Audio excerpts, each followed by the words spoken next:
بسم اللہ الرحمن الرحیم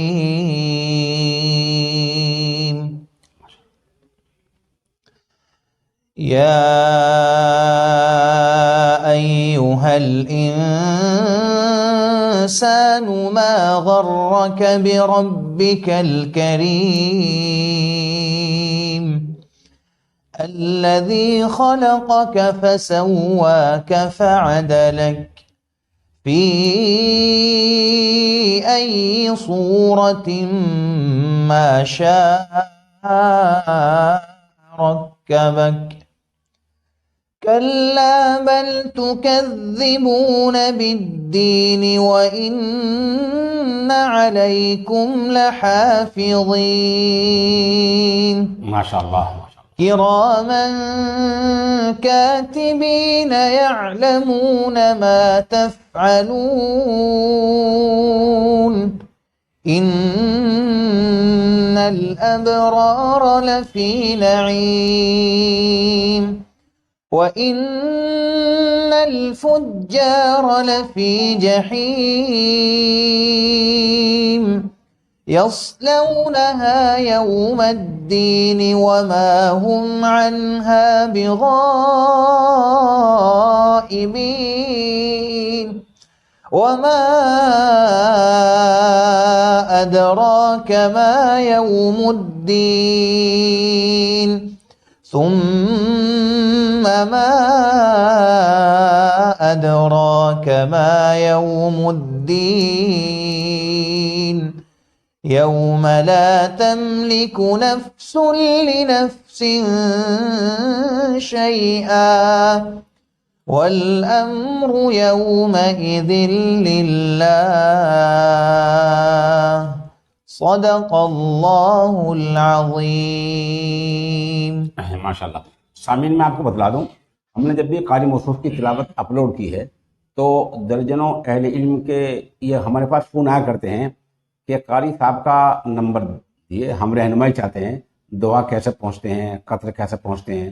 ظاہر سی بات ہے جو ادھر سے فارغ ہوتے ہیں، قاری ہوتے ہیں، عالم ہوتے ہیں، ان کی خواہش ہوتی ہے کہ ملک کے ساتھ ساتھ بیرون ملک جا کر کے خدمت کریں اور ہندوستان کا نام روشن کریں.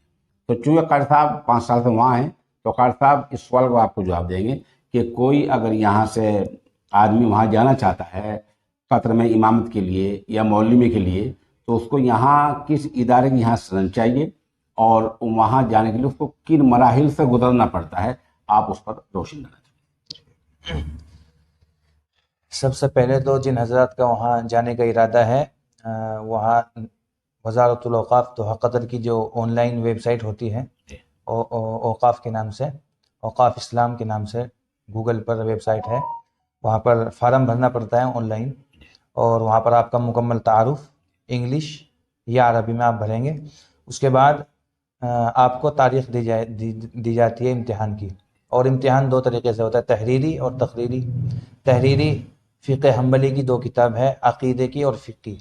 منار السبیل یہ فقہ کی کتاب ہے اور اعلام السنن المنشورہ یہ عقیدے کی کتاب ہے. کافی موٹی کتاب ہے. ان دونوں کتابوں کا امتحان ہوتا ہے اور ان دونوں کی کتابوں کے امتحان تحریری ہوتے ہیں. اس کے بعد اس میں اگر کامیاب ہو جاتے ہیں تو پھر آپ کو قرآن کا امتحان ہوتا ہے. قاری صاحب یہ جو ویب سائٹ آپ نے بتلائی ہے یہ بتلایا ہے اوقاف اسلام کے نام سے جی.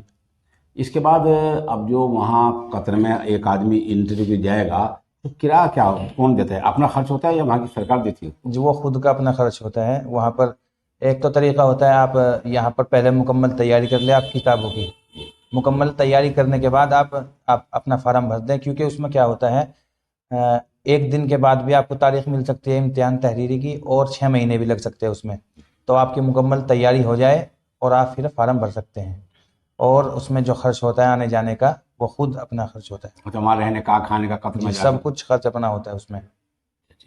اچھا، ایک سوال تھوڑا سا یہ ہے کہ یہاں سے کسی ادارے کی سند چاہیے وہاں جانے کے لیے؟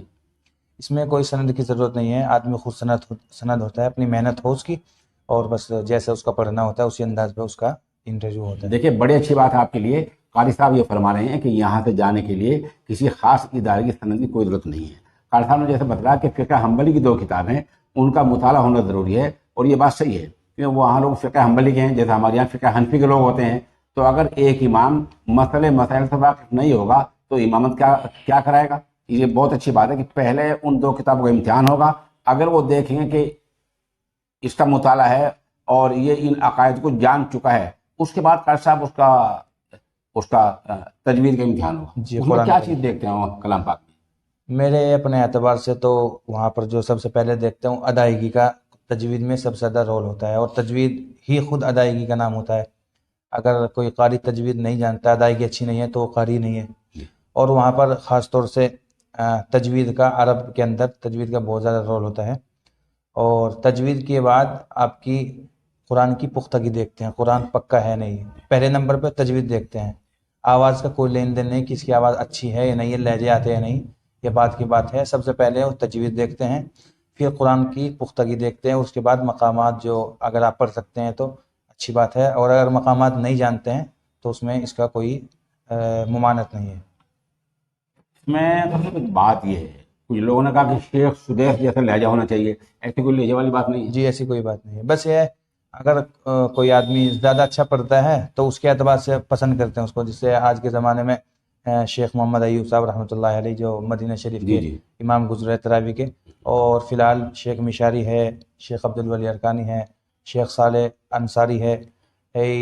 جو مقامات پڑھتے ہیں لوگ خاص طور سے حجازی لہجے، اور اسی کو زیادہ پسند کرتے ہیں لوگ، حجازی اور بیاتی لہجے کو.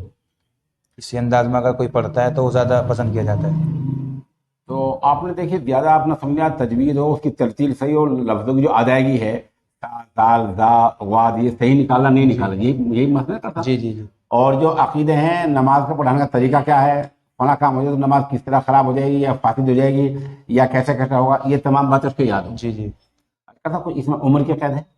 عمر کی 20 سال سے 40 سال تک آپ فارم بھر سکتے ہیں. 20 سال سے 40 سال. دیکھیں جو آپ کا آدھار کارڈ ہے، آپ کی اس میں جو عمر ہے وہ 20 سال سے 40 سال کے درمیان ہو، تب آپ اس فارم کے مستحق ہیں. جی جی. اچھا فارم بھرنے کوئی خرچ ہوتا ہے؟ اس میں کوئی خرچ نہیں ہے فارم بھرنے میں. فارم کوئی خرچ نہیں ہے.